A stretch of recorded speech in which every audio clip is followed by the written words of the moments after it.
Panginoong Hesukristo ay pinanganak ni Santa Maria Birhen, ipinako sa krus, namatay, inilibing, muling nabuhay, at naluluklok sa kanan ng Ama. Kayo ba ay sumasampalataya?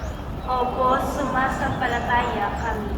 Kung kayo'y makapangangakong susunod sa patnubay ng Espiritu Santo, at kung sisikapin ninyong mapaunlad ang kaloob niyang buhay at pagmamahal, upang maging mga may pagmamalaking anak ng Diyos Ama at kapatid ng Panginoong Hesus, pakisagot ninyo ang katanungang ito.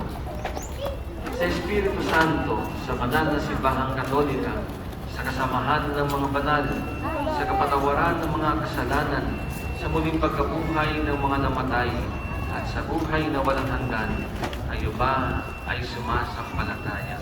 Opo, sumasampalataya kami. Bunga ng pagmamahal ng Diyos na makapangyarihang Ama ng ating Panginoong Hesukristo, tayo ay pinatawad sa ating kasalanan nung tayo'y muling isilang sa tubig at Espiritu Santo. Lumanawa niya tayong mamalangin tapat sa ating Panginoong Hesukristo ngayon at magpasawalang hanggan. Amen. Amen.